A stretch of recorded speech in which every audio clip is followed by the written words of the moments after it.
The church bells were ringing across the home counties the day the shipment landed. The first fresh tea since the Revolution. The statement of solidarity from the Tea Workers' Council of Free Kerala was passed around like wildfire online. And in some parishes, soapbox orations of the statement could be heard in village greens, in parks between the war memorials, and in pubs, and all before the tea was even unloaded, if the rumors are to be believed. Well, between the Federated Dock Workers, the Truckers' Union, and the Railway Workers, the tea was off and running. And from Orkney to Dover, all we could do was wait. I was out tending the pea crop when Bob, the grocer's boy, dropped by to deliver our shares. Thank goodness Elsie was in to take the delivery and the little receipt showing how much had gone to the cottagers, the tradespeople, the workers in the big house. We had all voted on the rations about a month ago, and the tea workers in Kerala had filled our order to the letter.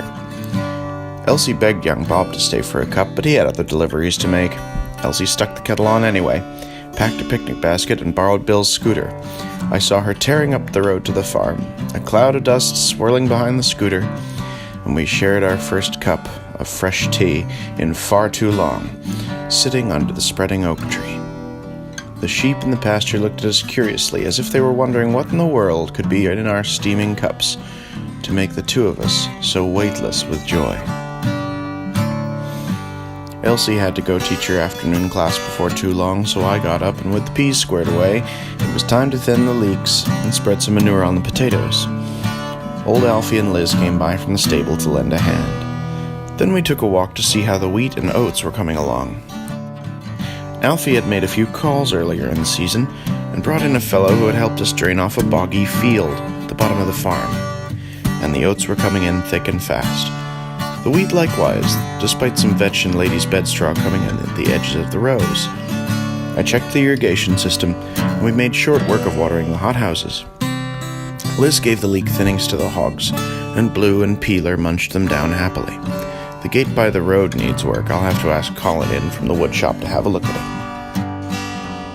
To celebrate the shipment, we crowded into the village hall for a dinner party.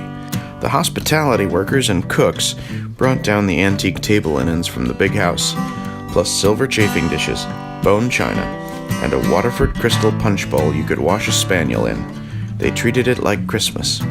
There was an enormous joint of roast beef, mashed spuds, roasted sprouts, samosas, curry, and jasmine rice. There was enough tea to fill a duck pond, and all the fixings. Victoria sponge, blackcurrant scones, immense fluted cakes baked in antique copper molds, and the most delicate vol au vents anyone had ever seen.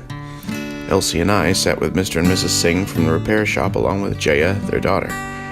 Alfie and Liz waved from across the room, and once everyone had been up to the buffet, our vicar, landlord-turned-communard Reverend Walsh, stood up with a teacup in his hand for a toast. Tradition tells us that to love one's neighbor is key to a good life, and I believe our experience since the Revolution has borne this out. Most of this magnificent feast represents the produce of our village, grown, raised, prepared, and served by neighbors and for neighbors. Working for each other has brought us closer to the land, closer to one another, and to my way of thinking, closer to God. We cannot see God. We may not all believe in God, but we can see the love of all our neighbors in this feast, and I pray we never stop believing in that love, come what may. Let us all be grateful to each other tonight and every night. The tea we are drinking was grown, picked, cured, blended, and packaged by workers half a world away, whom we may never meet, but their statement of solidarity says it all. What we once rendered as imperial subjects and wage slaves, we now send as kindred spirits. Across the globe, tea is hospitality, health, and joy, and it is that we wish to send to our comrades in free Britain. Before we start, I propose 3 rousing cheers for the workers near and far who are neighbors not only in spirit, but in substance through their service. The 3 hip hoorays that followed rattled every door and window in the place, and every slate tile on the roof.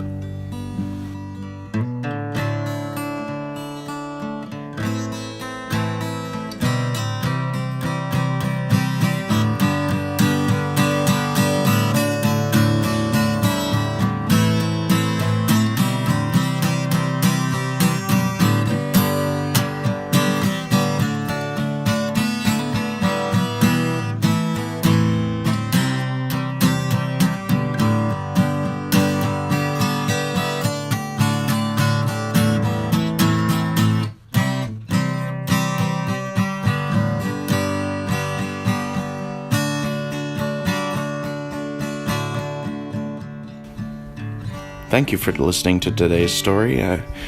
Happy to change it up now and then. Oh, and please do the YouTube things. They do help the video very much. Thanks so much for watching.